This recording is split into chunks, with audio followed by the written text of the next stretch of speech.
प्रिय विद्यार्थियों, शुभ प्रभात। मैं आपका हिंदी अध्यापक धनीराम इप्टा।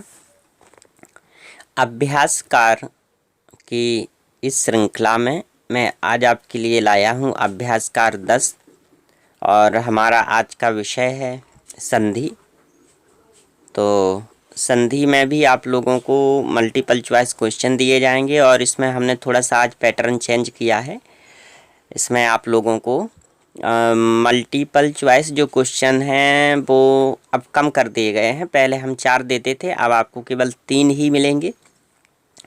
और इसके बाद जो दूसरे प्रश्न होंगे आपके अभ्यासकार के लिए दिए जा रहे हैं, उनमें कोई मल्टीपल चॉइस क्वेश्चन नहीं होगा। तो आप क्या कीजिएगा कि आप वीडियो को देख रहे हैं तो आप थोड़ा सा पॉज कर दीजिए वीडियो को और एक रफ कॉपी और पेन ले लीजिएगा। तो बाद में जो अभी प्रश्न कराए जाएंगे उनमें आपको कॉपी और पेन की ज़रूरत होगी। तो चाहे वीडियो को पॉज कर दीजिए और अभी आप पेन कॉपी लेकर के आज अपना अभ्यास कीजिए। तो आरंभ करते हैं आज की क्लास। आपको दिख रहा है, ये प्रश्न दिख रहे हैं, 2 प्रश्न दिख रहे हैं जिनमें किसी में ऑप्शन 4 हैं, किसी में नहीं भी हैं। अभी नीचे आपको और भी प्रश्न दिए जाएंगे जिनमें 4 ऑप्शन आपको नहीं मिलने वाले हैं। तो चलिए, ये जो दिया गया है यहाँ लिखा है कि संधि कहते हैं वर्णों के संयोग को, वर्णों के वियोग को, वर्णों के विकार को या वर्णों के परिवर्तन को। तो अब आपको ये बताना है कि संधि आखिर है क्या। तो आपने इसके बारे में ज़रूर सोचा होगा कि आखिर संधि हम किसे कहेंगे। इसमें देखिए, वर्णों के संयोग को ये तो है ही नहीं, वर्णों के वियोग को ये भी नहीं है, तो वर्णों के विकार को या वर्णों के परिवर्तन को। अब आपको ये 2 ऑप्शन लग रहे हैं कि इनमें हम क्या बताएं, गा वाला बताएं या घा वाला बताएं। तो संधि की जो परिभाषा है आपकी, उसके अकॉर्डिंग जो बात की जाती है वो ये की जाती है कि वर्णों के पारस्परिक विकार को, यानी जब वर्ण आपस में मिलते हैं तो उनमें जो विकार होता है उसी को हम जो है कि संधि कहते हैं। तो इसके अनुसार, इस परिभाषा के अनुसार आपका ऑप्शन जो गा है वो सही है। चलिए, अब दूसरा प्रश्न है इसका, संधि के कितने भेद होते हैं। तो ये तो बहुत सरल सा प्रश्न है। आप सभी को मालूम है कि संधि के 3 भेद होते हैं, स्वर संधि और व्यंजन संधि, विसर्ग संधि। तो चलिए, अभी मैंने आपको विसर्ग संधि नहीं पढ़ाई थी, लेकिन मैं आपको इस अभ्यासकार के बाद एक विसर्ग संधि का भी आप लोगों के लिए वीडियो बना दूंगा। चलिए, अब अगला प्रश्न देखिए। अगला प्रश्न आपकी स्क्रीन पर आ चुका है। यहाँ लिखा हुआ है स्वर संधि कहते हैं। तो स्वर संधि के भी ऑप्शन आपको 4 दिए गए हैं। हालांकि देखिएगा, 2 स्वरों के पारस्परिक मेल से उत्पन्न होने वाले विकार को, 2 व्यंजनों के पारस्परिक मेल से उत्पन्न होने वाले विकार को, जब किसी ह्रस्व या दीर्घ स्वर का अपने ही दीर्घ स्वर से संयोग होने पर, जब स्वर के पश्चात कोई असमान स्वर आता है, तब स्वर संधि कब होती है, आपको ये बताना है। तो इसमें आप सोच लीजिएगा, कोई दिक्कत नहीं है। आप सोचिए कि 2 स्वरों के पारस्परिक मेल से उत्पन्न होने वाला विकार स्वर संधि होगा, या 2 व्यंजनों के पारस्परिक मेल से उत्पन्न होने वाला विकार होगा, या जब किसी ह्रस्व या दीर्घ स्वर का अपने ही दीर्घ स्वर से संयोग हो जाता है, तो या जब स्वर के पश्चात कोई असमान स्वर आता है तब स्वर संधि होती है। तो हम आपको इसमें बता देते हैं कि 2 स्वरों के पारस्परिक मेल से उत्पन्न होने वाला विकार ही स्वर संधि कहलाता है। चलिए, अब बढ़ते हैं अगले प्रश्न की ओर। तो अगला प्रश्न है इसमें आपका कि व्यंजन संधि कहते हैं। तो बताइए, व्यंजन संधि किसे कहते हैं।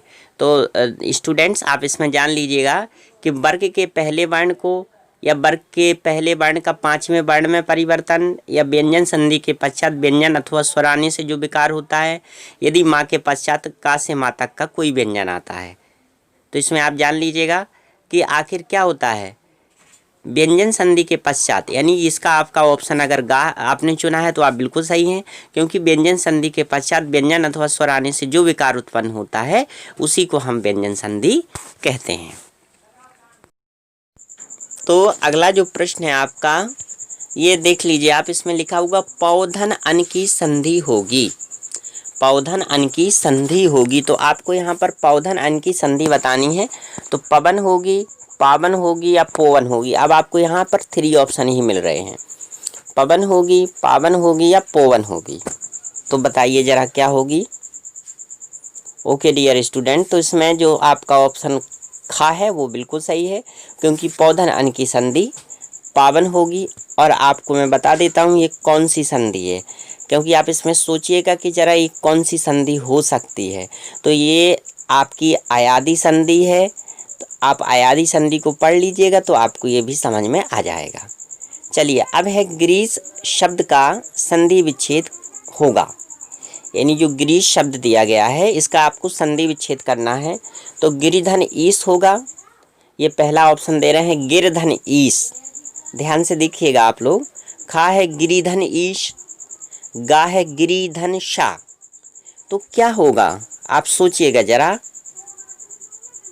ओके स्टूडेंट्स, अगर आपने इसका खा ऑप्शन चुना है गिरिधन ईश तो आप बिल्कुल करेक्ट हैं, क्योंकि यही सही है।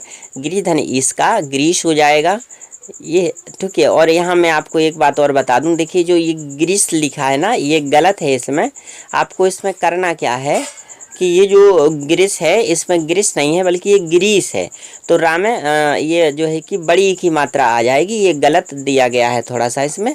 लेकिन मैं आपको बता देता हूँ कि गिरिधन ईश का ग्रीस होता है, तो इसीलिए यहाँ पर ये ग्रीस दिया गया है। तो ग्रीस में रा में आप बड़ी की मात्रा लगा लीजिएगा, ये एक्चुअली थोड़ा करेक्शन था।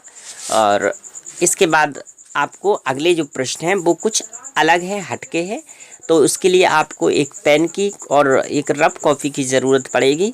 तो आप जल्दी से एक पेन और रफ कॉपी लेके रख लीजिएगा। हमने वीडियो के आपके आरंभ में भी आपको बता दिया था।